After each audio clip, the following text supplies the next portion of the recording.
আমি গন্ধরাজ লেবু দিয়ে চিকেন বানালাম। আমার রেসিপিটা দেখবেন, দেখে কেমন হয়েছে কমেন্টে জানাবেন। ঝর্ণার রান্নাঘরে স্বাগতম। আজকে আমি বানাবো গন্ধরাজ লেবুর চিকেন। চিকেনটাকে আমি ম্যারিনেট করে নিচ্ছি। 400 গ্রাম চিকেনে 1 চামচ দই দিলাম, কাশ্মীরি লঙ্কার গুঁড়ো, লবণ, হলুদ।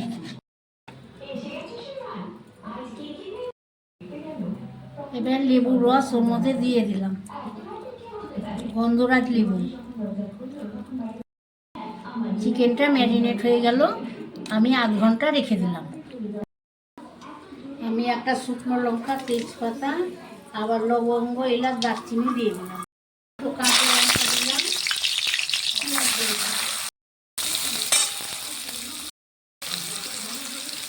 লবণ দিয়ে দিলাম,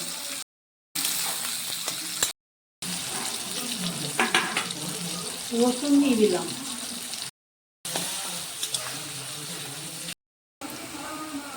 টমেটো দিয়ে দিলাম। এর মধ্যে আছে আদা, জিরে, ধনে আর শুকনো লঙ্কা বাটা। 1 চামচ হলুদ দিয়ে দিলাম, 1 চামচ কাশ্মীরি লঙ্কার গুঁড়ো,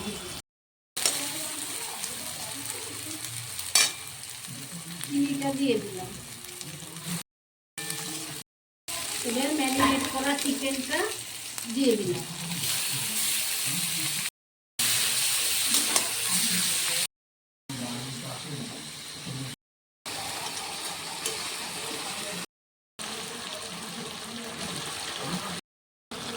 দুটি আলু ভেজে রেখেছিলাম, 2 পিস আলু দিলাম।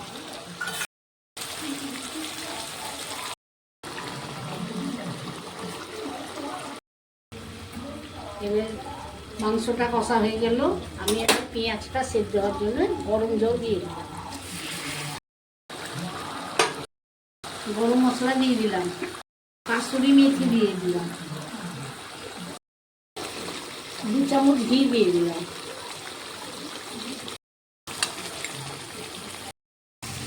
গন্ধরাজ চিকেনটা হয়ে গেল, আমি এবার নামিয়ে দিলাম। আমার চ্যানেলটাকে শেয়ার, কমেন্ট, সাবস্ক্রাইব করে দেবেন।